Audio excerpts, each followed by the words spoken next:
आज हम सीखने वाले हैं दिस और दैट। दिस का मतलब क्या होता है, दैट का मतलब क्या होता है, और दिस कहाँ इस्तेमाल करें और दैट कहाँ इस्तेमाल करें। तो आज हम इस वीडियो में ये क्लियर करने वाले हैं कि दिस और दैट कैसे यूज करते हैं। तो सबसे पहले दिस के दो छोटी छोटी बातें जाननी है हमें। पहला तो ये, दिस का मतलब क्या होता है और दैट का मतलब क्या होता है।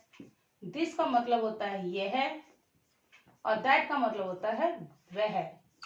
ठीक, दिस का मतलब होता है ये है और दैट का मतलब होता है वह है। इसका मतलब अब दिस जो है वो पास की चीजों के लिए इस्तेमाल होती है। पास की चीजें, कोई भी चीज अगर नियर है, पास है, नियर, अगर कोई भी चीज आपके पास रखी है और इंग्लिश में अगर बोलूं तो आपके नियर है, तो आप दिस का इस्तेमाल करेंगे।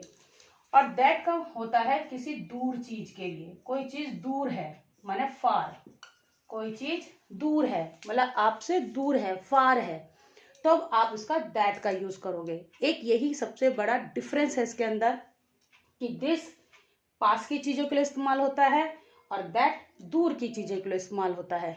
लेकिन ये सिंगुलर होते हैं, ये दोनों के दोनों सिंगुलर होते हैं। अब सिंगुलर का मतलब क्या है?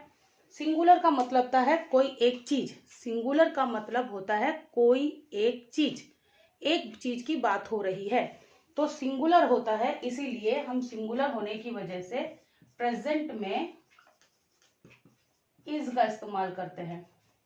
इज, ठीक, प्रेजेंट में इज का इस्तेमाल करते हैं। एग्जाम्पल के लिए जैसे हम कुछ सेंटेंस का इस्तेमाल करते हैं, जैसे मैंने लिखा डैश इज अ कैट। ठीक है, कैट को मैंने यहां बना दिया।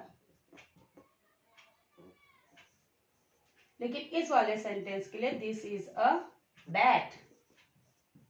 अब इसको मैंने थोड़ा दूर से दिखाया। क्यों दिखाया? मैं दूर दिखाने के लिए एरो का इस्तेमाल कर रही हूं और इसमें मैंने बना दिया bat.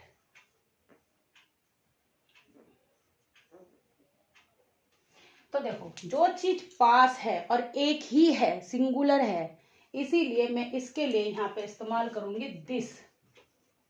This, this is a cat, मतलब मैं इसको दिखा रही हूं, एक है, ये सिंगुलर है, इसीलिए मैंने इसको दिस इज अ कैट। लेकिन ये बैट जो है दूर है, तो बैट के लिए मैं दिस इस्तेमाल नहीं कर पाऊंगी, ये दूर है, इसीलिए मैं लगाऊंगी दैट।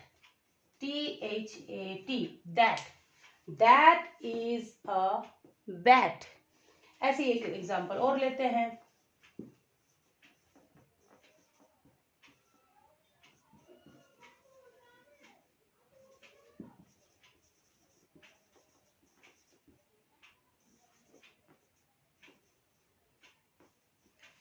मैंने यहाँ पे बनाया है ट्री और यहाँ पे बनाया है एप्पल।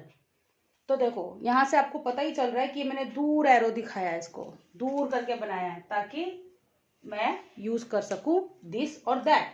तो यहाँ पे मेरे पास ये ट्री जो है इस सेंटेंस के पास है, ये नियर है, इसीलिए मैं यहाँ पे यूज करूंगी दिस। तो ये क्या बन गया? This is a tree. लेकिन ये एप्पल दूर है, इसलिए मैं यहाँ इस्तेमाल कर रही हूँ that. That is a Apple. तो ये था हमारा दिस और दैट का कंसेप्ट।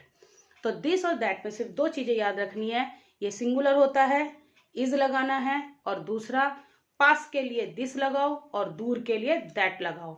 और हिंदी में दिस का मतलब होता है यह है और दैट का मतलब होता है वह है, जो दूर है वह है। बाय।